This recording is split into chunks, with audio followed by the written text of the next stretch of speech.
Every country borrows, but France? It's borrowing as if tomorrow will never come. Its debt just crossed 3.3 trillion euros and rises by 5,000 euros every second. For 50 years, no French government has balanced its books, not once. Now, the system that once promised comfort and stability is collapsing under its own weight. This isn't just another European debt tale. Other nations may carry higher ratios, but France is different. It is the Eurozone's second largest economy, responsible for nearly a fifth of its output.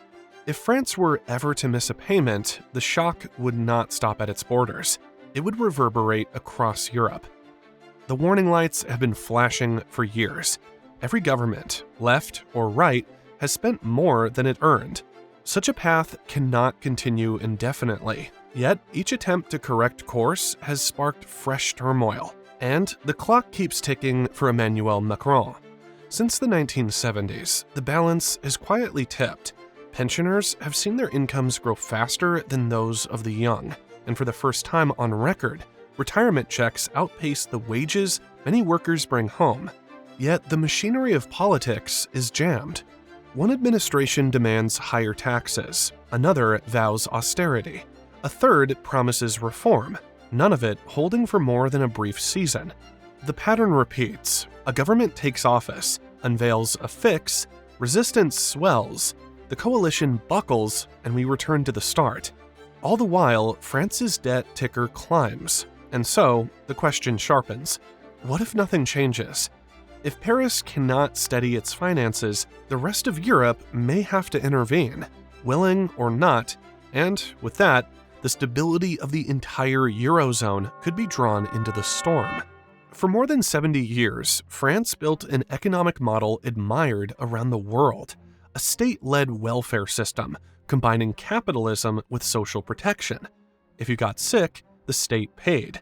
If you lost your job, you were covered. If you retired, your pension was guaranteed. For decades, the model delivered robust growth, high living standards, and an economy second in the Eurozone only to Germany. This model became part of France's identity, a promise of dignity from cradle to grave. But that promise now carries a price the country can no longer afford. Even with already high taxes, the bill had to be padded with borrowing. It wasn't always like this. After World War II, France rebuilt faster than almost anyone expected. Industrial output doubled by 1960. Education expanded. By the 1970s, deficits became the norm rather than the exception. At first, that didn't seem dangerous. Debt, used well, can fuel expansion, especially when it finances long-term growth. For years, France did just that. A strong economy, a youthful workforce, and with millions contributing, the system seemed affordable, until those benefits became more than policy. They became part of who France was. The public learned to rely on the state at each life step, covering healthcare, pensions, even months of unemployment. Support that read not as policy, but as a vow. Through the 1990s, 5 workers supported each French retiree. By 2024, it was 3. And by 2050, it will be 2.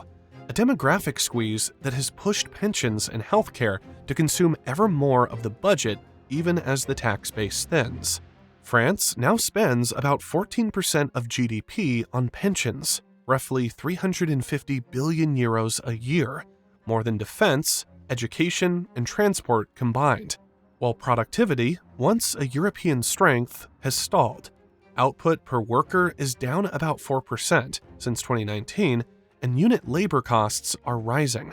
Timing masked the strain. The Euro era delivered ultra-low borrowing costs, and leaders chose debt over difficult reforms. Why risk unrest when money felt cheap? From the outside, the model looked steady. Underneath, the balance is broken. Fewer taxpayers, more retirees, and the same system asked to do more with less. Then, things took a turn for the worse.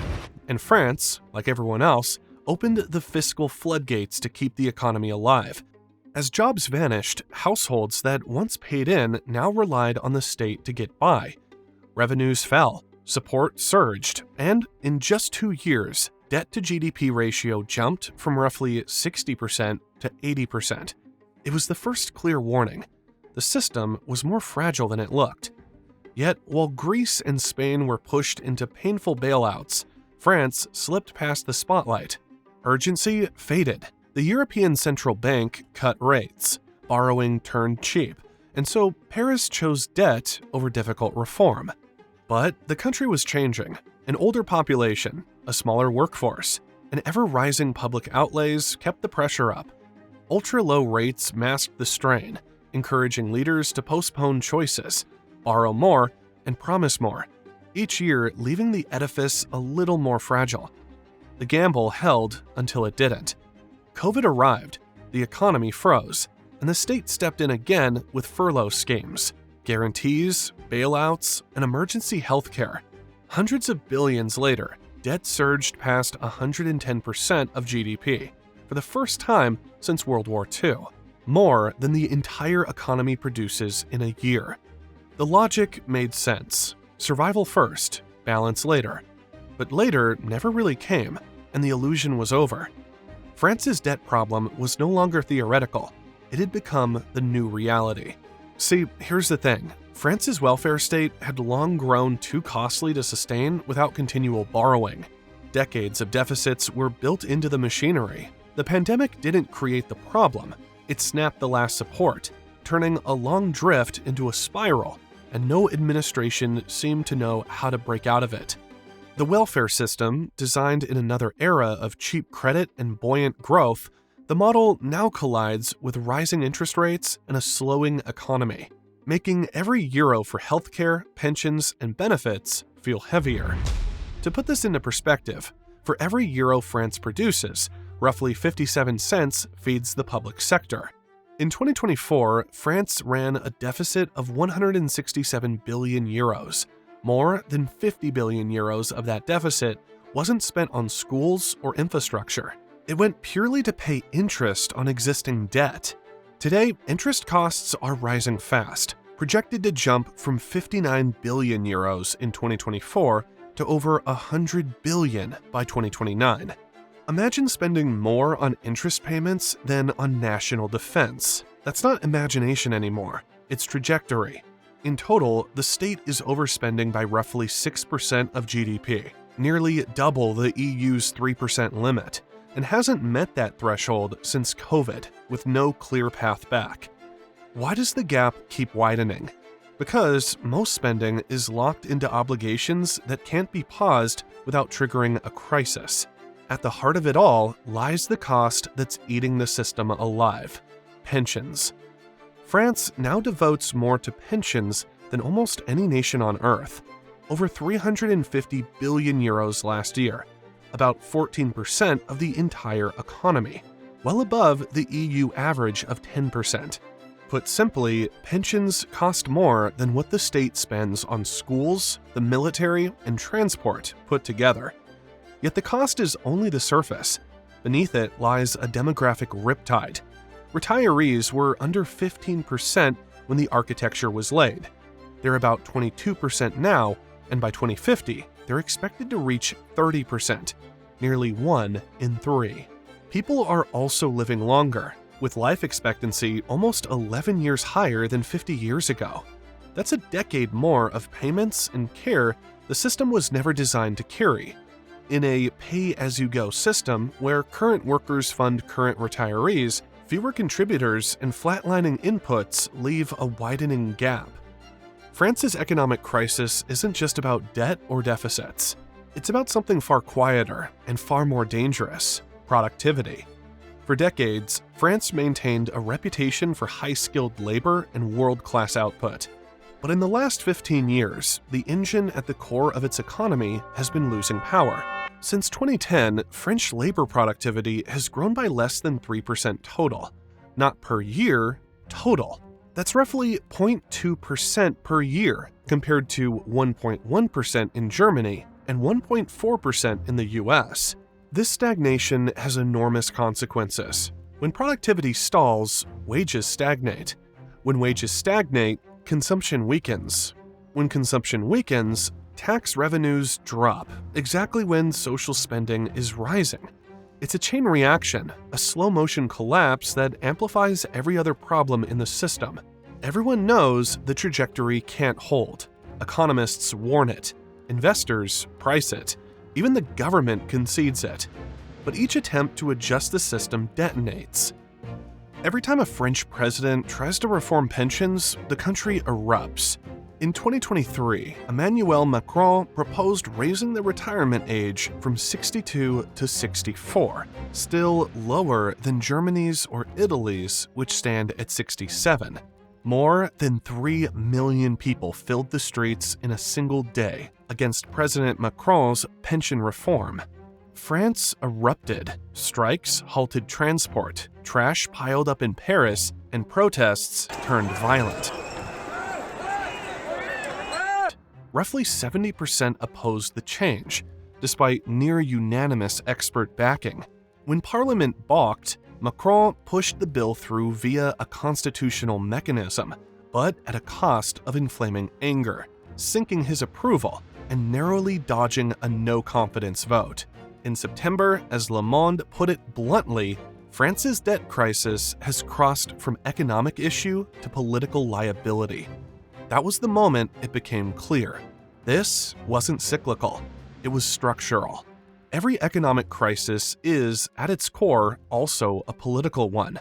Under Macron's leadership, France has cycled through 7 prime ministers, and no reform seems to hold. This political instability and fiscal slippage further raise investors' doubts. Markets don't just watch numbers, they watch credibility. And France's credibility, once rock solid, is now in question. That marks a break with the past. For decades, lending to France, the Eurozone's number 2 economy, was close to risk-free. Now the price of borrowing is rising, investors want a higher return to shoulder the risk. In 2024, the warning lights turned red, and credit rating agencies responded. Fitch and S&P downgraded France ratings to its lowest in modern history. Every downgrade raises the cost of borrowing further. Every percentage point compounds the pain. Look closer and the parallels grow to uncomfortable levels that once preceded crisis elsewhere. For the first time ever, France's 10-year bond yield climbed to 3.3%, the same level Greece reached just before its 2010 crisis. Historically, this type of increase only takes a spark, a wobble in confidence, a rush for the exits, and rates can surge beyond reach. That is the wager now for France. If faith holds, the system limps on. If it fades, the spiral could quicken. And when the Eurozone's second largest economy starts to sway, it isn't just Paris that trembles. The stability of the European project itself comes into question. And here's where the problem lies. France isn't Greece. Its economy is 10 times larger. If it runs into trouble, bailing it out wouldn't just be difficult. It might be impossible. And that is precisely the danger.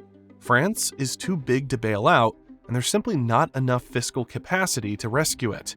The euro was founded on a simple rule. Every member state would keep their budgets in line, deficits under 3% of GDP, debt below 60%, and the currency stays credible.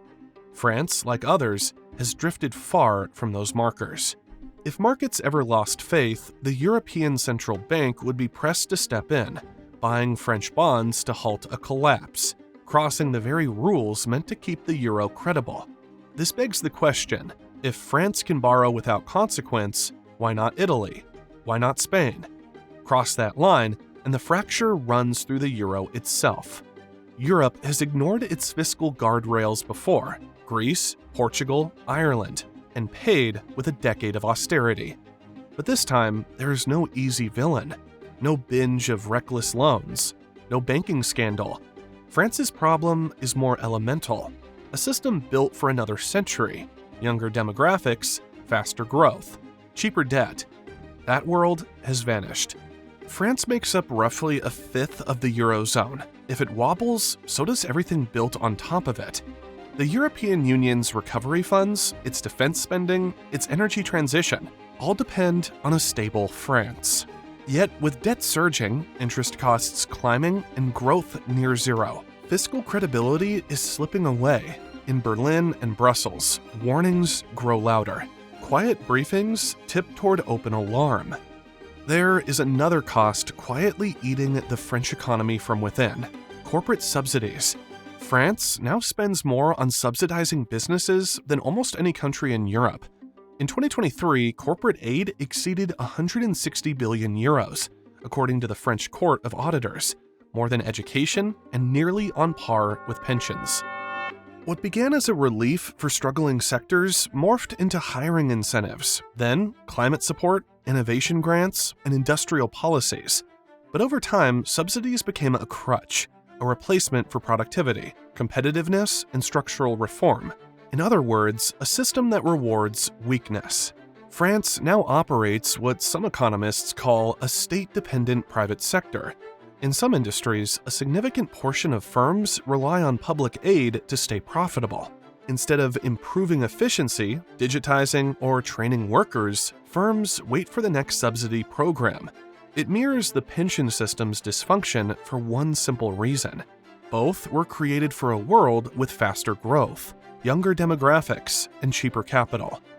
The uncomfortable truth is that pensions keep expanding because retirees are increasing, and subsidies keep expanding because companies are falling behind.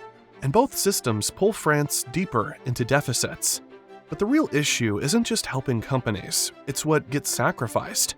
Every euro spent keeping uncompetitive industries alive is a euro not placed into support, automation, AI, research, education, infrastructure. The outcome is a private sector where subsidies rarely produce returns, protects jobs without raising productivity, and stimulate demand but inflate deficits. The good news for France is that it has been here before. In March 1983, former French President Mitterrand executed what historians call the U-turn of austerity. Inflation soared, and Mitterrand decided against continuous spending and risking hyperinflation. He pivoted sharply, which resulted in wages being frozen, public spending cuts, and devaluation of the franc. It was a betrayal to many supporters, but it saved France from a currency crisis and kept it inside the European monetary system. A decade later, France faced a new challenge: convergence with Europe. To join the euro, France had to obey the Maastricht criteria. This means deficits under 3% of GDP and debt below 60%. But in the early 1990s, recession hit. Unemployment surpassed 10%, and the deficit ballooned beyond 6% of GDP. France entered a decade-long battle with its own balance sheet. Successive governments enacted spending cuts and tax hikes. This was painful and unpopular, but necessary to meet the euro requirements. The result? By 1997, France squeezed its deficit to 3.0%, just enough to qualify. It entered the Eurozone on time, but at the cost of stagnant wages and rising inequality. But the truth is that France faces a very different reality today.